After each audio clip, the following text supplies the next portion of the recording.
We've moved far beyond COVID at this point. In the minds of the American consciousness, we've moved beyond COVID. Like, for the average American, COVID doesn't matter. COVID is still around, but people don't care about it, right? They don't think about it. The media doesn't even cover it. And even if they do, more and more of the normal crowd has a negative reaction to that sort of coverage at all. People don't want to think about COVID. It is negative feelings. They remember it with, not such fond opinions. So anyone that reminds them of that, whether it be to say, look at how great my COVID policy was, or look at how my COVID policy was, people just remember, oh, COVID was. That's something important to make note of here. So now that you have no COVID equation and Trump has the almost Joe Biden style approach to the issue of the economy, where he can just say, remember when you had real negative wages for like a year and a half? Look at how bad things are. Look at how bad the economy is. He can just keep hammering that over and over again in the same way that Joe Biden could do that with Trump's COVID economy. Ultimately, Joe Biden's chances were going to be bad regardless at a time when the Democratic Party is actually following through on some of the more popular agenda items, given how the economy takes a while to recover and an even longer time frame for people to recognize that recovery. It was always going to be difficult for a one-term president to take advantage of the agenda items that actually help the economy recover. Because right now, the reality is the economy is recovering. There's a lot of back and forth on Twitter on this. People go, oh, why are you talking about graphs and stats? Why are you talking about this and that? People are still suffering. It's like, yeah, people were suffering in 2019. People were suffering in 2016. People continue suffering. The economy wasn't great across the board. But if you're looking at the feelings that people have on the economy, that takes a while. It takes a while for people to look at and go, you know what? Actually, my situation is much better. It's going to take years for people to forget that it used to cost like $5 2019, cost like $8 or $9. Wages have not increased that much. No amount of graphs will make people ignore that. I think it's out of touch to suggest that the economy is doing okay. No, the economy is objectively doing okay in comparison to how it was in 2019. That's the problem. In 2019, the economy wasn't doing okay either. If you're comparing it to 2019 versus now, it's doing the same. The issue, however, is that in 2019, it wasn't good either. That's why you're a leftist. That's why you literally wanted Bernie Sanders to be president, right? Do you understand? That's the issue. I think it's out of touch, absolutely. No, it's not. This is not an out of touch take. You guys are wrong. If you think that the economy is like doing worse overall than 2019, you're making a stupid argument. You're making the incorrect argument. The correct argument is to say the economy doing poorly is the standard. So going back to 2019 doesn't change that reality. Do you get it? And the reason why you are still feeling like it's doing even worse than 2019 is because it takes a while for you to start recognizing that it's getting better. It takes a long time. Let's look at this Matt Brunick piece, because Matt Brunick is like the guy from the People's Policy Project. He's the guy, he's the leftist numbers guy, right? Let's read this article. He says, I've been closely monitoring the recent discourse on the goodness of the economy, 1, 2, and I think I've fully mapped it out and understand why it keeps breaking down. What is being presented as an argument about one question is actually about an argument about 3 different questions. 1, is the economy good? 2, did Joe Biden do a good job with the economy given political constraints? And 3, why do people say the economy is bad when asked by survey takers? Each of these questions is interesting when analyzed separately, but when you mush them together without realizing you are doing that, you end up in a rhetorical quagmire that causes frustration and confusion. See, like, this is what I mean. Look. You just said Biden added double the amount of jobs he was projected to add last month. What was unemployment at in 2016? The stock market doing well, or unemployment numbers looking the way they do, or our GDP does not reflect the opinions of the broadest majority of workers in the United States of America at all. The real economic issues that they are experiencing overall, it doesn't matter. You got hella people doing Uber and like multiple jobs. Those numbers are to massage the narrative ultimately, but it completely loses sight of the way people feel about the situation. And a lot of like New York Times adjacent article heads fail to recognize that for some reason. And I think a lot of people, even in this community, are making the analysis from the opposite direction when they make the analysis from the opposite direction to the New York Times guys by looking at 2019 and looking at now and going, no, it is actually much worse. You are forgetting, as far as economic growth or your wages going up or unemployment numbers, like even when unemployment is down, it doesn't matter. You're still sucks. And that's because the system is broken fundamentally. I think a lot of people forget that reality for some reason. Let's get back to this. Each of these questions is interesting when analyzed separately, but when you mush them together without realizing you are doing that, you end up in a rhetorical quagmire that causes frustration and confusion. My interest in the debate is mostly on the question of number 1, i.e., whether the economy is good. When I was introduced to this discourse, this seemed to be what people were arguing about, with the consensus sentiment from liberal thought leaders being that the economy is not only good, but it's extremely good, and that any viewpoint to the contrary is bad faith, borderline insane, or factually bankrupt. I found this peculiar because whether the economy is good or bad is, at minimum, a highly contestable question that turns as much on your ideological views about what makes an economy good as it does on various factual indicators. If we take a snapshot of the current economy and ask whether it is good or bad, certainly anyone with a conventional leftist views on the economics would say that it's bad. The welfare state is bad, unionization is low, public ownership is low, inequality is high. My point precisely. The negative assessment is not based on some pie-in-the-sky baseline for a good economy either. We hugely trail many of our developed nation peers on those metrics, nor is this baseline being opportunistically selected. The left spent 5 years lining up behind a Bernie Sanders campaign that had it at its core premise that an economy that looks like what we have right now is really awful. This is exactly what my framework is as well, just like Matt Brunig is saying here. My baseline is that 2016 sucked dog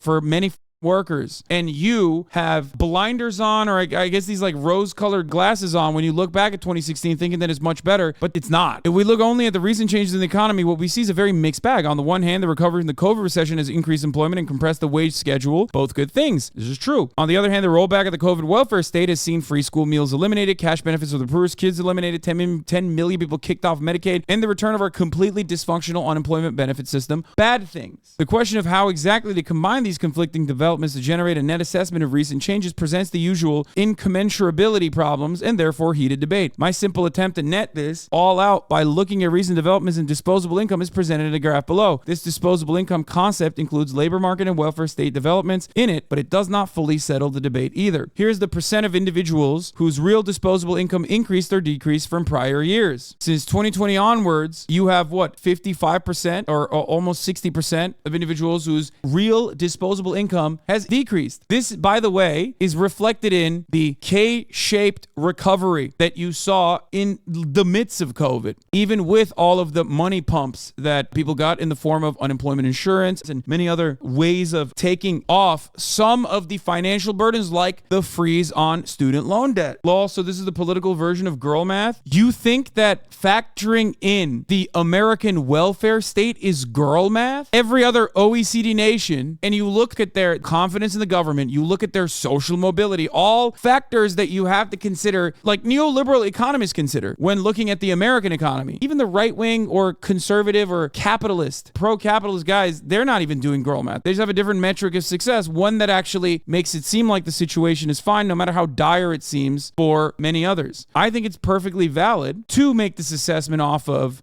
putting in a labor market, welfare state developments, and adding in social safety nets and like what goes away from that social safety net, because ultimately that does factor into your calculation in the real world, just like student loan debt relief, or rather a payment pause factors into your disposable income. If you were paying $200, $300 a month to your student loan refinancer or whatever, and you no longer had to pay that for 2 years, you all of a sudden have $200 extra in your pocket to spend on other As I have proliferated this argument over the past few weeks, what I have found that people respond by changing the subject to questions 2 and 3. So they acknowledge that obviously social democrats must think the current economy is bad and must think that these recent welfare cuts were bad, but then say that these things are not Biden's fault, or that survey respondents who say the economy is bad are doing so for other reasons. These latter two questions are of much less interest to me, in large part because there's no real good way to argue about them. These two questions: did Joe Biden do a good job with the economy given political constraints, and why do people say the economy is bad when asked by survey takers? I've given an answer for both of these before. Joe Biden has done a decent job with the economy given political constraints. This much is true, but it's not enough, because what needs to happen is a seismic shift. That's precisely the reason why a lot of people wanted to vote for Bernie Sanders, and a lot of Bernie Sanders supporters who then became like Elizabeth Warren supporters or whatever don't recognize that and have become like Democratic Party loyalists for some weird reason without ever really making an internal assessment of what changed in their mentality. If you were an advocate for social democratic principles in 2016, you came to the situation with the assessment that like the current metrics of success that we had at the time were not actually showcasing the situation on the ground. But this is a major answer to question number 3. Why do people say their perspective is that the economy is? Because if things cost more and you are not getting as much government assistance, and now you have to pay for more things, and on top of that, your wages have increased, but not by a lot, or at least increased recently, but was decreasing dramatically in comparison to the inflation for like 2 years out of the 4, then yeah, no Of course you could be like, no, I remember when it sucked really bad and now it sucks a little bit less. Looking at it and going, people don't understand that like prices don't go down. They always go up. That's inflation. If prices went down, that would be deflation. We would be in a recession. That's significantly worse or whatever, is also a stupid assessment on the matter. Yeah, it plays a role in explaining why people are always upset about the economy, okay? But it doesn't matter. The genius of a government with so many veto points is that it's impossible to assign blame or credit to anyone for almost anything because no single person or government body is sufficient cause of most government actions. In practice, what this means is that partisans credit the president for everything that passes even though he cannot unilaterally pass anything, but do not blame him for anything that fails to pass because, after all, he cannot unilaterally pass anything. As to what motivates survey response, it's clear enough that a lot of survey responding is expressive in the sense that people don't attempt to answer the question that is presented to them, but instead consciously or subconsciously use the question as a proxy for things like, do you like the president? Or how do you feel about the state of the country? Or similar. The funniest example of this I've seen that shortly after Biden was elected, the percent of Democratic survey respondents that they felt financially comfortable buying a new refrigerator massively shot up. A couple of years ago, it became popular to dismiss polling that showed people like progressive ideas by saying it was unreliable. But weirdly, those talking points that position presented as the alternative other polling that worded questions about these ideas differently in order to generate more negative responses. Now it seems people are finally coming around to the more natural conclusion that topical polling is itself meaningless, not just when it shows support for public health insurance. His idea is that, people are too stupid to understand, or not even too stupid, but people don't think about it from an educated perspective of like whether the economy is better off or not, and it's just vibes based, and the vibes are not even about like paying for a hamburger, but you can certainly point to paying for hamburger as a reason, as a problem. Don't ever let people tell you that fast food prices are not an important indicator of how the economy is doing. Even economists, like neoliberal economists, look at fast food prices as a good indicator of how the economy is doing. So the idea that like people act like that's so silly, the idea that fast food prices are not important or valid is silly. For the record, I love this Matt Bruning conversation because this is exactly the same question I've asked as well to those who have made this point. You pretend to argue about question 1 and then you lose on question 1, you pivot to question 3. I can't tell if that's because you are dishonest or stupid, he says. I mean, just objectively, if you were to describe a snapshot of the current U.S. economy to me, I'd tell you it's bad. Welfare state, unions, public ownership, inequality, poverty are all way off where they ought to be. It's sad because Matt's a smart guy, but he's also a troll. The U.S. economy is bad because of stuff that's been true for decades is obviously not a serious answer in an argument over why people are so much more miserable today than in 2019 when conditions were similar or worse. Matt, you're literally just trolling. Is the economy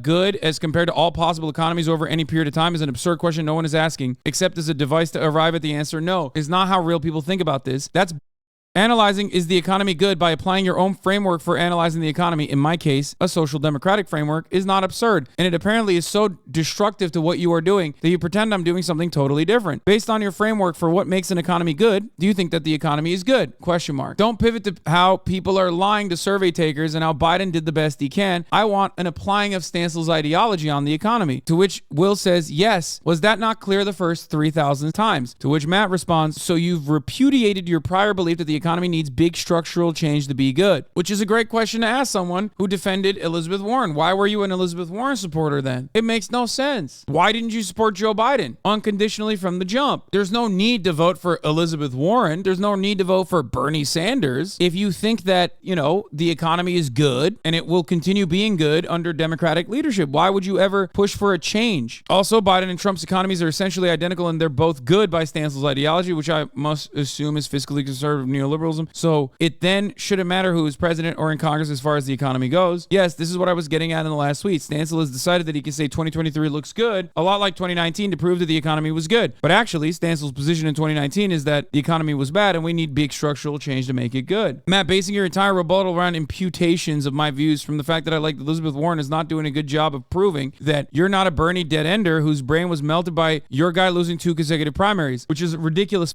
counter because Elizabeth Warren lost even harder than Bernie Sanders. But it also kind of shows the position that Will has, which is the position that a lot of Elizabeth Warren defenders had. They don't really care if the Democratic Party continues winning. They don't really care if no matter who's at helm. Aesthetically, they want to deviate away sometimes, but ultimately they're fine. I make the same point in my piece about every Bernie supporter as well. The premise of both campaigns circa 2019 was that an economy that looks like what we had in 2019, which is similar to what we have now, is awful. And they were right. Didn't you actually believe the 2019 economy was bad? Like, isn't that the reason you supported Warren? Same reason why I supported Bernie? Or did you think that it was good and disagree with Warren and Bernie on that point, but supported them for other reasons, foreign policy? I don't know. No, I didn't think the 2019 economy was particularly bad. It's way better, though. Do you think the economy today is better than it was here? Anything other than yes is a lie. Also arguing that the economy is rigged, that has underlying issues, and the same as saying it was bad is childish. I don't understand how neoliberal pundits are this dumb and have hundreds of thousands of followers. Wait, what do you mean? Their goal is to contextualize what you are experiencing in a way that makes you feel like you're smart. Everybody does this to a certain degree. Wouldn't it be more accurate to say that our economy sucks in general under Biden? It was just less sucky than before. On metrics that capitalists look at, yes, Joe Biden has seemingly, under his watchful reign, if you look at unemployment as like a sole factor, if you look at only things like that, then yeah, Joe Biden is killing it, dude. And you guys are peasants for not recognizing it. Many people don't look at it from those metrics, understandably, because they look at the money that they have in their pocket at the end of a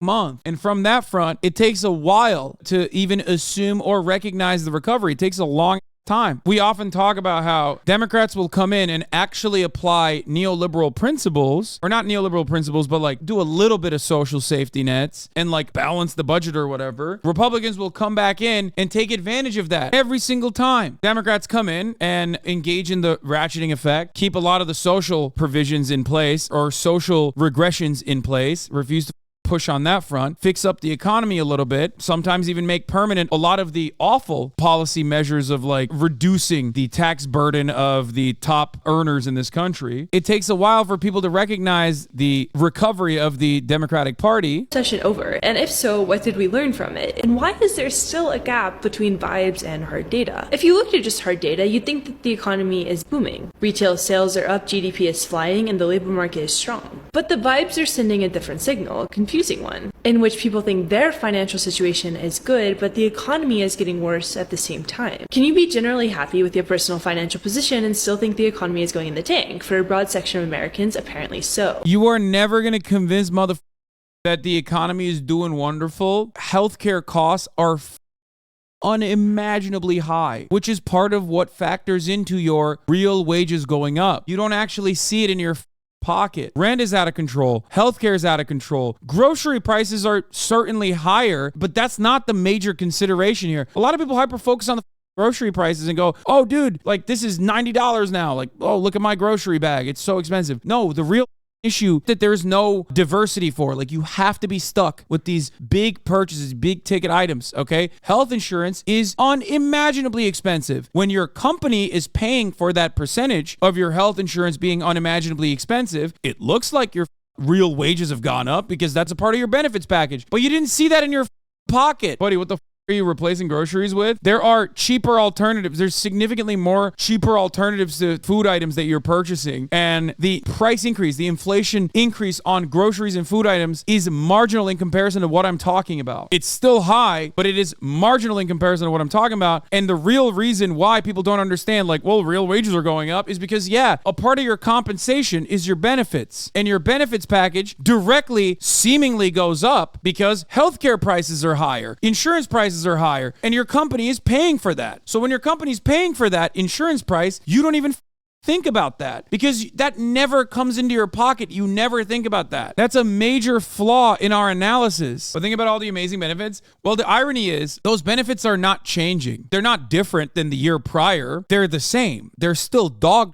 The problem is it's just going up because it is an inelastic demand good. It's an inelastic demand service. You'll die without healthcare, so you have to have it. They can get away with being the middleman in the absence of any kind of regulatory body doing their job, and get away with being the middleman that just keeps inflating your costs over and over and over again. Everything's crazy. I'm not talking about inflation. I understand inflation. I understand stuff gets more expensive over time. I'm not talking about that. I'm talking about every product and every service just having the highest possible price so that company can make the most money. There's just no concept of value anymore. There's no concept of whether the product is actually worth any of that massive price you're asking for. It's not supposed to work like this. It can't be that every product is expensive.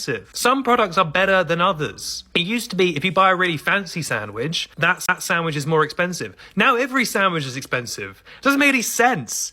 I saw an Instagram ad earlier. It was for this like heated pillow. And I was like, oh, that's cute. Maybe I'll get that for my wife for Christmas. I looked it up. £100. £100 for the heated pillow. What are you on? That's not worth that. Like, who do you think you are? Are you not a bit embarrassed doing this? You know? And people will come along with the annoying economic argument they always make, which is like, well, things are worth what people are willing to pay for them. But that doesn't work when everything is expensive, because you have to buy some things. No customer is voluntarily choosing or opting into these crazy prices. Just everything's at the max. But there's no concept of value, you know? The first part of what he said was correct, which is that companies always want to improve their profit margins. So yes, if people have more money to spend, then companies raise their prices, even though they don't have to. This concept is called greedflation. In our textbooks, it is taught that inflation will happen for a number of different reasons, but one of them is when the manufacturing price point goes up, whether because a commodity necessary for production and its value goes up or its price goes up due to scarcity or due to like externalities, right? Scarcity, that is real scarcity. I say scarcity. Anyway, the reality of the matter is prices don't necessarily have to go up because people are buying more. Prices can simply just go up, especially when we have a tremendous amount of corporate consolidation. So when you have a lot of corporate consolidation, there isn't any real competition in the marketplace, and the marketplace falls in line in every vector. This is a concept called price leadership, technically different than price fixing. Price fixing is when the three CEOs that own everything get together and smoke cigars in a shadowy deal, and they say, we're going to raise the prices for eggs, you see? That's illegal and wrong and very bad. That's called price fixing. But if there's an oligopoly, a couple different CEOs, a couple different corporations that own, I don't know, agricultural production or an entire sector, let's say in food, maybe Oreos and cookies, right? It's not done in a shadowy back room, but like Oreo increases his prices and engages in shrinkflation and then turns around and actually like lowers the amount of Oreos you get when you purchase it. The other competing brands see that and they also change their prices across the board. This can be done much easily when there's only three brands that own all the cookies. That's called price leadership. One example of which you can see directly in your own real-time, real-world experiences, airplanes and airliners. I'll give you an example of price leadership in that situation. One commercial airliner company decides to make you pay for your baggage. Then all the other companies follow suit. When they do that, that's called price leadership. That's how it works. It's not done in a shadowy deal in the same way that like the OPEC cartel works. OPEC Plus does this. They get together and they limit the supply of oil, knowing full well that it will increase the price. This, on the other hand, is perfectly valid, perfectly legal, and very easy to do. Only one or two or three or four maximum companies, like major players in a marketplace, that dominate the damn near entirety of said marketplace. Never forget, price leadership is not price fixing. Don't ever say that. However, that is what greedflation is. That is what it's caused by. We had a lot of supply chain issues in the United States of America where a lot of people lost the opportunity to spend their money on like gas, for example, because they didn't really go anywhere, and they had more disposable income as a consequence of like a lot of the welfare state happening to kick in, because America is the consumer engine of the world. So we had to give money to Americans to sit at home, and the more you sat at home, the more money you had because you were spending less. In that time frame, even after the supply chain issues were fixed, auto dealerships, for example, learned a very valuable lesson. People have more money to buy cars. People have more money to buy cars, and it doesn't even matter if there are less cars, because now we have less inventory, but we can make more money with less inventory by simply raising the prices. They didn't do this in 2022, for example, where the auto dealership industry made gangbusters with their profits. They didn't do that because they had to, because something was more expensive in the manufacturing process or anything. Their markups existed. They didn't actually refresh their inventories or fill their inventories because people were willing to pay. You should clarify to chatters that price leadership works because for a certain sector, a single firm has the majority of the market share, e.g. Nestle, Coca-Cola Corporation, so smaller firms wouldn't get a windfall from keeping their prices low as they cannot ramp up production.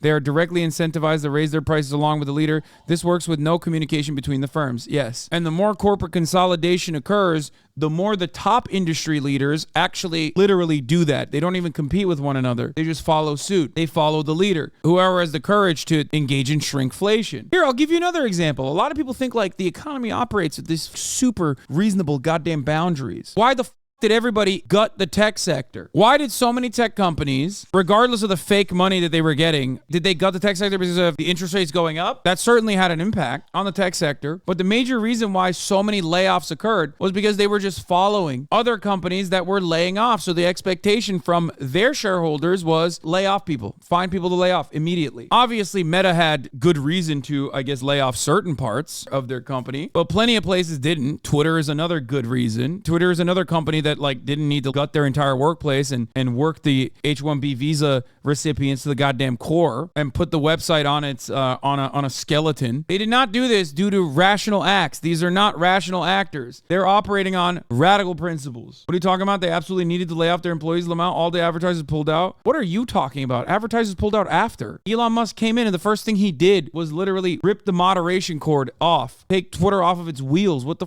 are you talking about? That came before advertisers went away. Ultimately, this is not a rational situation. This is a Noam Chomsky bit, but if we had a supply and demand structure and we had such a principle as the rational actor, okay, because the supply demand only works if all parties are rational in their decisions, then there would be no need for a multi-billion-dollar industry that does public relations and marketing. The entire purpose behind public relations and marketing is to ensure that you do not make rational decisions. That's how it works. Let's take a look at Box.com. Why buying a house in the U.S. is so hard right now. The story goes like this.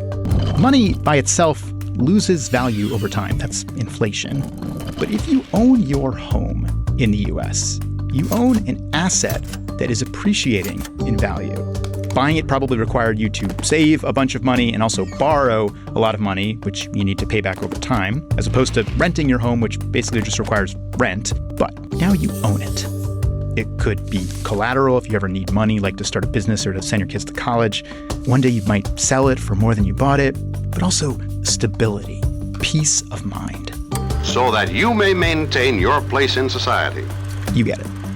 If we look at the middle 60% of the US population in terms of wealth, the middle class, the bulk of the wealth held by that group is made up of the homes they live in.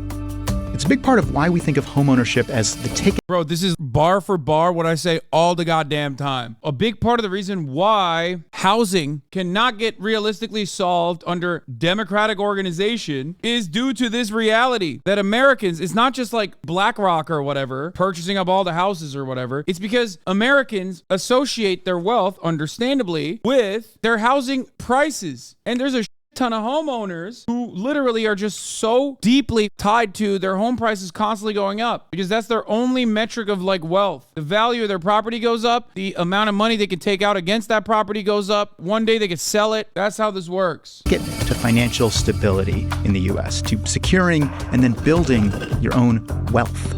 But the barriers to buying a home in the US are getting higher. So how much higher exactly?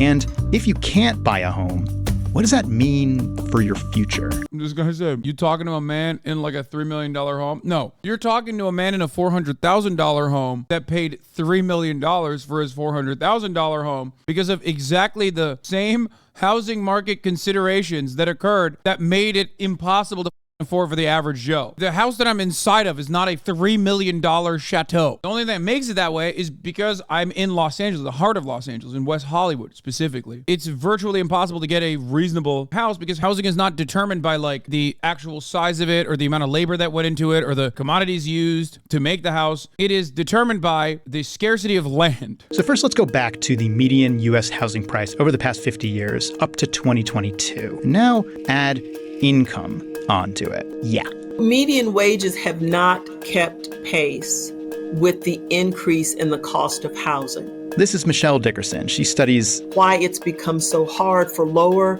income and middle income people to become and remain middle class now.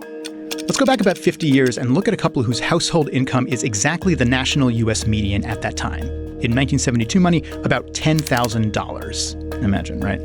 They want to buy a house. The median U.S. home price at that time was about $29,000. That is about 3 times their income. Before the 1980s, it was possible for a young person to graduate from high school, find a job that was a full-time, 40-hour-a-week job with benefits. housing in Los Angeles would mean 100,000 is like what you need to make to survive in LA. $300,000. Can you imagine? For them to be able to buy a home. Now let's go 50 years forward and run those numbers for 2022. Median income, median home price. This house is more than 6 times this household's income. So that is what we're looking at. Yeah, do that not for the entire country. Do that for highly dense urban area and let those numbers blow your mind, dog. This is for the entirety of the United States of America, dog. You're factoring in places like Arkansas at that point, which is devastating, by the way. It's insane, okay? It's insane that, like, even in a place like bumfuck nowhere, Arkansas and this is like prices are going up. West Virginia, like psychotic places. When we go back to that chart of income and housing prices, again, adjusted for inflation, and compare this gap to this gap. Now, as for the home prices themselves, let's zoom in to make that data easier to see, bring it up to date. You can see that the prices are starting to go down a little bit in 2023. But part of why they got so high in the first place is a lack of supply. This chart shows what's called the homeowner vacancy rate over about 70 years. It's the percent of homes in the US that are actually for sale.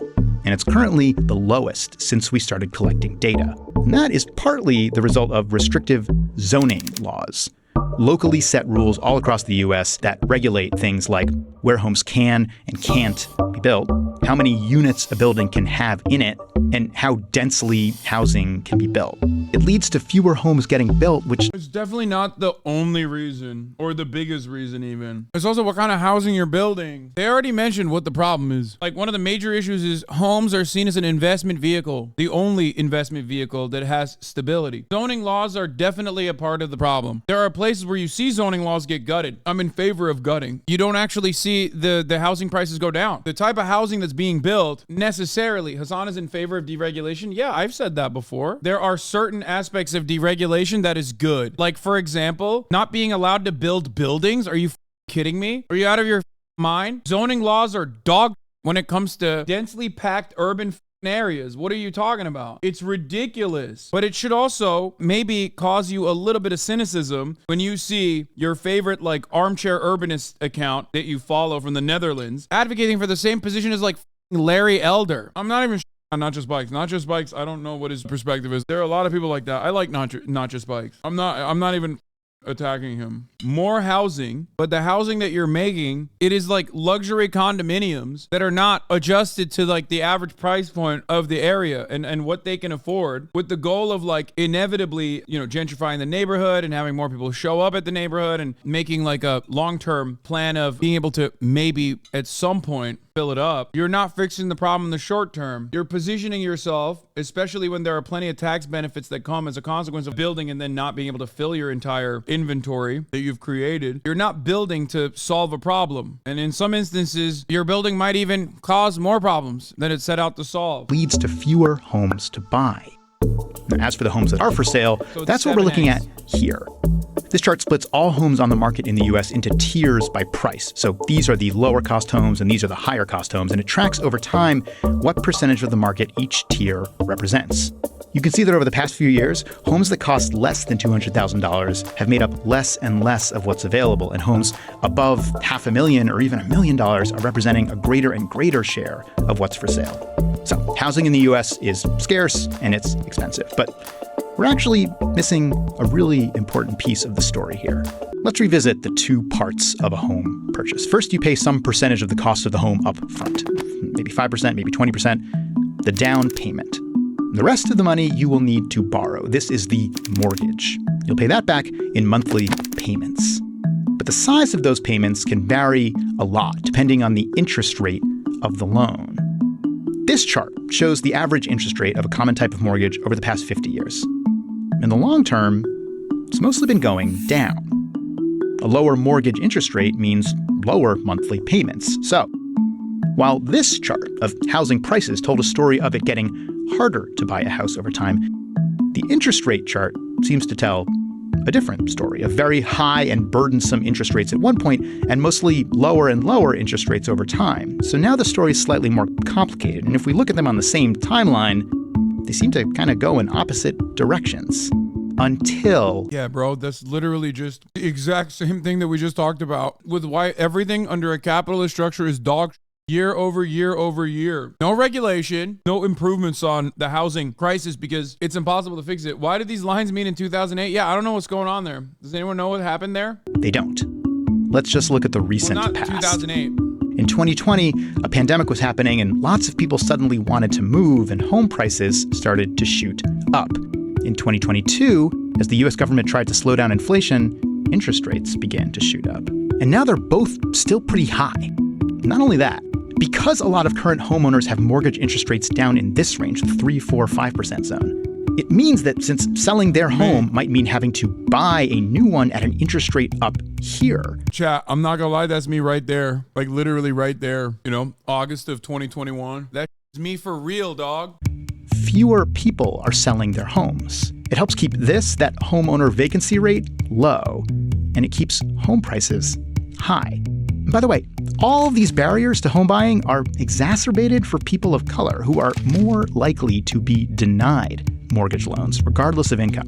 The website Zillow looks at several of the factors we've talked about, including home prices, income, mortgage rates, and it calculates the monthly burden on the average new homeowner. According to them, that burden is close to the highest on record.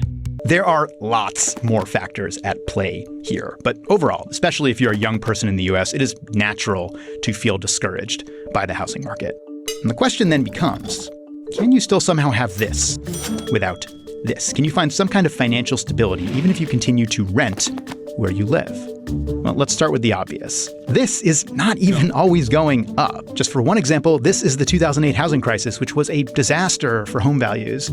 Now, they've obviously gone way back up, but we can look at other kinds of investment over that time period too. Here's a common stock market index. It also went down and then up. Dog, come on. You can't just like show this graph and they go, come on, it's not so bad. Sometimes there's economic collapse. There's no way he's going to turn around and be like, you should just buy stocks, right? Like there's no way. Start with the obvious. This is not even always going up. Just for one example, this is the 2008 housing crisis, which was a disaster for home value. Now, they've obviously gone way back up, but we can look at other kinds of investment over that time period too.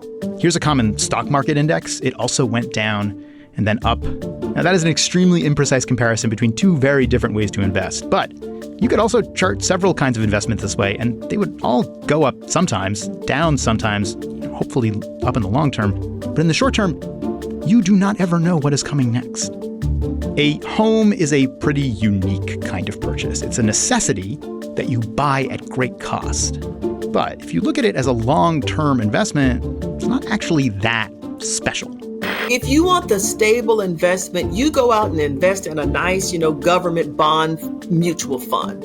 You don't have to worry about that. It is most likely, going to go up. And if it doesn't go up this month, over time it will. One thing charts like this show is that the conditions for buying a home change. Recently, they've been kind of bad. They might not always be. But if you're looking for long-term investments to grow your wealth, even if you rent your home, a house is not your only option. This is the worst video I've ever seen in my entire life. What the is going on? I said it as a joke. He literally looked at a ginormous problem caused by the fact that we see homes as an investment vehicle. Openly admitted that it's like shelter, but it's also an investment. Like, okay, but if you don't have that shelter, the investment part doesn't matter. It's unaffordable, then you don't have the shelter. What are you saying? And then they go, hey, at the end of the day, just think about it like it's an investment. And, maybe you can't make this big ticket investment, or you can make other investments. It's like, dude, this is not about investments. Buying government bonds doesn't put a roof over your head. What are you saying? I can't wait to purchase mutual funds, okay? Which is going to inevitably, turn into a roof over my head? How does that work? That is, of course, if you even have the money. Many people don't. Because of, ironically, the problem that he just presented. The problem he presented is literally why people don't even have money. Because housing prices are going up and rents are skyrocketing. All of the problems stem from housing being seen as a investment vehicle. It went down and then up. Now, that is an extremely imprecise comparison between two very different ways to invest. But you could also chart several kinds of investment this way, and they would all go up sometimes, down sometimes, hopefully up in the long term. But in the short term, you do not ever know what is coming next. A home is a pretty unique kind of purchase. It's a necessity that you buy at great cost. But if you look at it as a long-term investment, it's not actually that special. How do you write that into your article and not recognize how insane that sounds? Like, that's the whole point. That's the reason why we have this crisis to begin with, which is really funny because I know for a fact that like a Vox.com editor is not making enough money to like live comfortably in whatever big city they live in. Like, how do you write those words without ever assessing your own dire financial circumstance where you straight up see the issue at hand and just avoid it? Like, you just move past it like it was nothing. You just breeze past it. It's like, oh, it's just an investment vehicle, and you know there's probably better investments out there. Yeah, there are, dude. There are. Yes. Renting and investing right now is better than home ownership, but home ownership is not simply just an investment vehicle, and it should not be. It's shelter. You said it was shelter. We don't really do that in other circumstances in our life either, by the way. You don't go, yeah, your health insurance is, it's a necessity, but it's also, there are better investment vehicles out there. Yeah, I know you'll die if you don't eat food, but also there's better investment vehicles out there. What the invest in a nice, government bond mutual fund. You don't have to worry about that. It is most likely, going to go up. And if it doesn't go up this month, over time it will. One thing charts like this show is that the conditions for buying a home change. Recently, they've been kind of bad. They might not always be. But if you're looking for long-term investments to grow your wealth, even if you rent your home, a house is not your only option.